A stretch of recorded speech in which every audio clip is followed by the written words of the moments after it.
જોઈએ આપણું કે આપણને જેને આ દુનિયામાં મોકલ્યા છે ને એની સાથે આપણું પહેલું કનેક્શન જોડાવવું જોઈએ. હે પહેલો ફોન લાગે ને તો એને લાગવો જોઈએ બસ. અત્યારે ફોને તો પથારી ફેરવી છે. સૂતા પહેલા ફોન જોવાનો, છેલ્લા જોઈ લઈએ કોના મેસેજ છે, કોને કોને ગુડ નાઇટ કીધું છે, કોને નથી કીધું. છેલ્લે એ જોવાનું, ઉઠી તરત એ જોવાનું કોને કોને મને યાદ કર્યા છે. પણ એ બધું જ આ દુનિયામાંથી મળેલું છે ને એને એક બાજુ મૂકી દો. જેને દુનિયા બનાવી છે ને એની સાથે આપણે જોડાઈ જઈએ. જેને દુનિયા બનાવી છે એની સાથે જોડાવાનું છે. ગોપીઓના અંતરની આ ભાવના હતી, બીજું કશું નહોતું. ગોપીઓ તો ખાલી એક છાસનો ગ્લાસ બતાવે ને, કનૈયા તાર છાસ પીવી છે, ત્યાં કનૈયો નાખવા માંડે. એને છાસ નહોતી મળતી. નંદ કને ઘેર 9 લાખ ગાયો નહોતું તે દન ભાવ્યું છે. નંદ રાજાને ત્યાં તો 9 લાખ ગાયો હતી. એને તો માટલા ને માટલા ભરેલા પડેલા હતા. દૂધ, દહીં, માખણ, ઘી બધું જ પડેલું હતું. તો પછી ગોપીઓના અંતરનો પ્રેમ એવો હતો. ગોપીઓના એ પ્રેમને કારણે, પ્રેમને વશ થઈને ભગવાન એની પાછળ દોડતા હતા. અને હવે તો ભગવાને વિચાર કર્યો કે આ બધું આટલું બધું ગોપી મહેનત કરે અને એના છોકરાઓ ભૂખે રહે તો ન સારું કહેવાય. એટલે નક્કી કર્યું કે હવે આપણે એક ટોળી બનાવો, ચાલો. અને ગોપીઓને ઘેર હવે માખણ ચોરવાની શરૂઆત કરો. આ માખણ ચોરની ટોળી શું કામ બનાવી હતી? ભગવાન નાના હતા ત્યારથી ક્રાંતિકારી કામ કર્યા છે.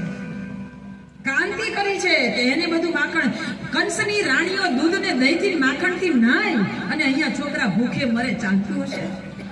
એટલે કનૈયાએ ટોળી બનાવી કે માખણ ચોરીની ટોળી ચાલુ કરો. અને દહીં દૂધ માખણ ચોરવા માંડ્યું. અને ચોરી ચોરીને બધાને ખવડાવવા માંડી. છોકરાઓ ખુશ થઈ ગયા કે હાસ, આપણી માય નહોતી ખવડાવતી, ચાલ લાલા હવે તો મજા પડી ગઈ. અને ઘણી વખતે લાલો છે ને ભાગોળમાં જઈને બેસે, ટોળી લઈને માખણના અને માટલા લઈને નીકળે ને, દહીંના અને માખણના, એટલે પેલી ગીલોય રાખે.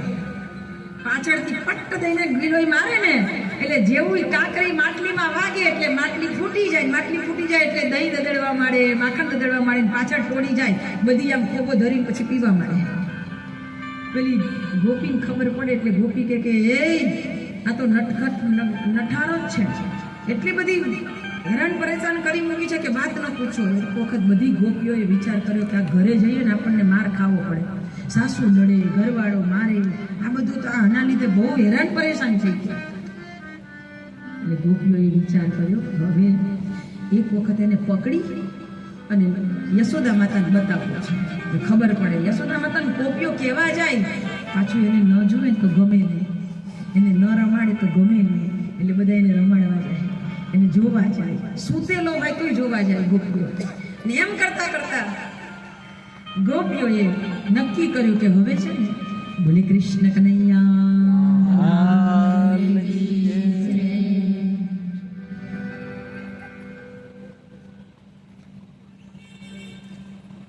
શ્રીમન્નારાયણ